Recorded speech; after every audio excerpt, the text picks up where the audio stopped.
Hi, everyone. I'm on a mission to reach 1,000 subscribers by the end of the year, and I believe we can achieve this together. If you enjoy real-life stories, please hit that subscribe button. It means the world to me. You've probably heard the saying, "What happens in Vegas stays in Vegas." Unfortunately, that's not always true. Sometimes, the things you bring back from a trip aren't just memories. They can change your life forever. This is the story of how a single discovery turned my world upside down.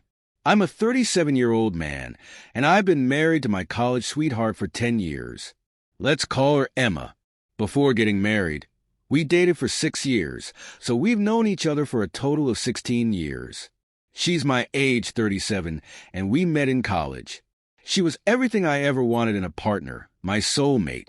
About a month ago, Emma attended the wedding of one of her closest friends in Las Vegas. The event was a grand, week-long affair. I was invited too, but due to urgent work commitments, I couldn't make it. Emma went without me, and I thought nothing of it. When she returned, something seemed off. She was unusually quiet and withdrawn. I asked if everything was okay, and she assured me that she was just tired from the festivities. That seemed reasonable, so I gave her space to rest and unwind. However, her behavior only became more concerning over the next few weeks. She grew cold and irritable, snapping at me during conversations. She started avoiding me, and our once healthy intimate life dwindled to nothing. Anytime I tried to initiate, she would brush me off, saying she wasn't in the mood. It had been nearly a month since her return, and we hadn't shared a single intimate moment. Then, yesterday, I discovered something in her bag that sent my anxiety into overdrive: a hospital bill. It wasn't just any bill. It was for an STD test that Emma had taken the day after returning from the wedding. I couldn't wrap my head around it. Why would she feel the need to get tested for an STD? And why wouldn't she tell me about it? This discovery left me reeling. I love Emma deeply, but I'm not blind to what this could mean. As much as it pained me, I had to consider the possibility that something happened in Vegas, something she wasn't telling me. I wasn't ready to confront her immediately. I wanted to gather more information before making any accusations. I value our marriage and didn't want to destroy it based on assumptions or incomplete facts.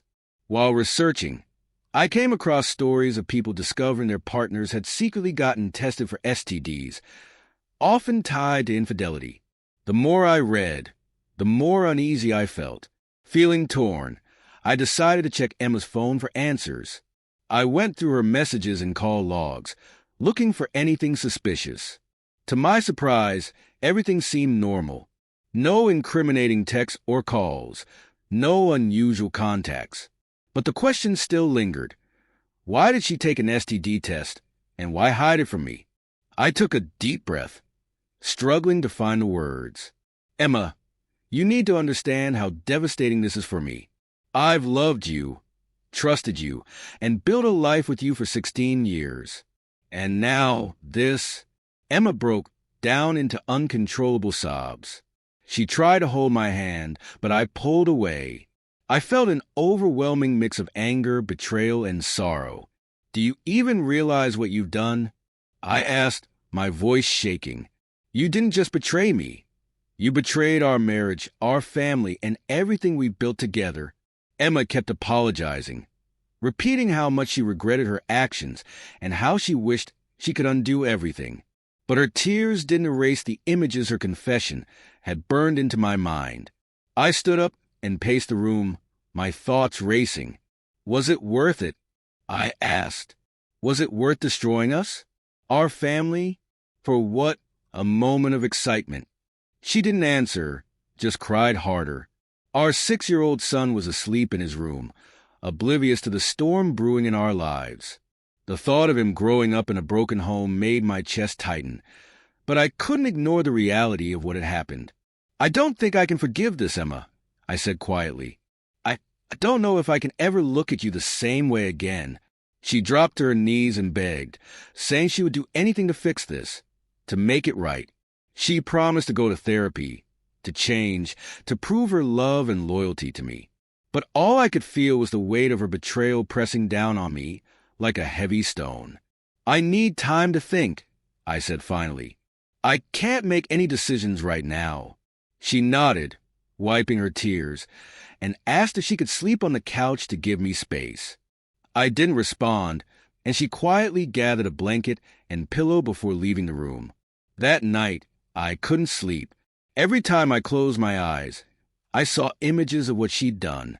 The trust we had was shattered, and I didn't know if it could ever be repaired after a sleepless night. I decided I needed clarity. I asked Emma to sit down for another conversation. "Emma," I began, "you say you regret it, but I need to know, why didn't you stop? Why did you let it happen multiple times?" She hesitated, looking down at her hands. I don't know," she whispered. "I think I felt like I'd already ruined everything, and I just gave up. I wasn't thinking clearly.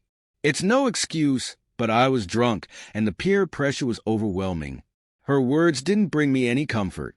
They only deepened the pain. "I trusted you," I said, "and now I don't even know who you are." Emma promised again that she would do whatever it took to rebuild my trust. She said she was willing to take a polygraph test, show me her phone and accounts whenever I wanted, and attend couples counseling, but deep down, I wasn't sure if I wanted to try anymore. I decided to take a few days apart to clear my head. I went to stay with a friend, while Emma stayed home with our son. During that time, I reflected on everything, our past, our son, and whether our marriage could survive this. In the end, I realized that the pain and betrayal were too much to overcome. Emma's actions didn't just break my trust. They broke something fundamental in our relationship. When I returned home, I told Emma my decision. "I think it's best if we separate," I said. "I can't live like this, constantly questioning everything. I can't put our son through a toxic environment where there's no trust between his parents."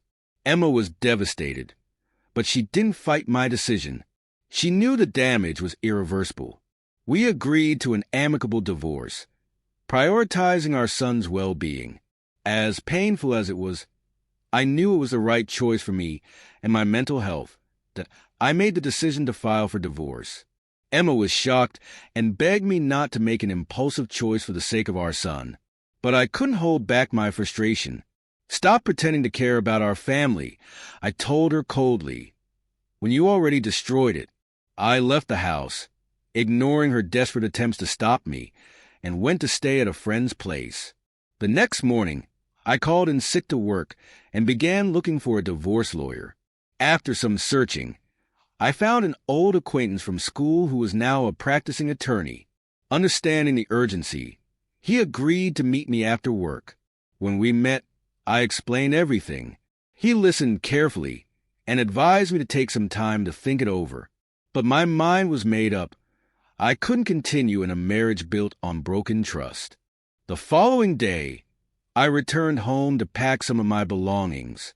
Emma was there, looking miserable and emotionally drained. She tried to hug me, but I stood stiffly, refusing her embrace. She apologized over and over, but her words fell on deaf ears. "Where's our son?" I asked. She replied softly, "With your parents." Without another word, I went to our room, locked the door, and packed my essentials. Emma called out to me from the kitchen as I left, trying one last time to stop me, but I didn't look back. I checked into a hotel that evening and went to visit my son at my parents' house. I wanted to tell them everything, but decided against it for the moment. Emma, however, didn't let up. She called and texted relentlessly, even showing up at places she knew I frequented. I ignored her each time. A mutual friend reached out to me, saying Emma was trying to find me. I reassured him that I was safe but needed space. Meanwhile, my lawyer finalized the divorce papers, and I waited for them to arrive. 10 days after confronting Emma, the divorce papers arrived on a quiet Sunday morning. I decided to return to the house to address everything face to face. When I arrived, Emma was sitting on the couch, looking lifeless. Our son was playing nearby, and when he saw me, he ran over, wrapping his little arms around me. The warmth of his embrace briefly softened my resolve, but Emma's cold stare quickly reminded me of why I was there. "What do you want?" she asked, her voice hollow. "I need you to do one last thing," I replied. "What is it?" she asked cautiously. "Confess everything to our parents," I said. She looked stunned but eventually agreed. She called our parents and invited them over for dinner that evening. The day passed in heavy silence, interrupted only by our son's laughter. After lunch, Emma made an unexpected move. She tried to initiate intimacy. Surprised, I asked her, "Are your STD results clear?" She nodded, her face flushed with shame. Knowing this would be the last time, I gave in. For a brief moment, it felt like old times. But when morning came, the reality of her betrayal hit me all over again. Later that evening, both sets of parents arrived. After dinner, Emma stood up and confessed everything. Her infidelity, how I had found out, and how she had betrayed me and our family. The room fell silent. Then I stood and announced, "I've decided to file for divorce." Emma looked at me, shocked and tearful, but didn't interrupt. I read out the terms. She would get the house, and we would share joint custody of our son. I asked her to sign the papers. She hesitated for a moment, but eventually agreed, tears streaming down her face as she signed. Our parents left shortly afterward, and Emma locked herself in our son's room. I quietly packed the rest of my belongings and left. The divorce was finalized amicably, and it's been over a week since then. I've moved into a new place, and am trying to adjust to life without her. We'll have to interact because of our son, but it will only ever be about him. Even now, I feel a mix of emptiness and frustration. I know I've hurt her, and perhaps I've humiliated her by making her confess to our parents. But I also feel like we both got what we deserved. This experience has taught me a lot about self-respect and the importance of boundaries. It's heartbreaking how quickly life can change. Emma's choices shattered our family, and while some may think I was harsh, I couldn't compromise my dignity or live in a relationship without trust. Thank you for listening to my story. If you have any thoughts, feel free to share them.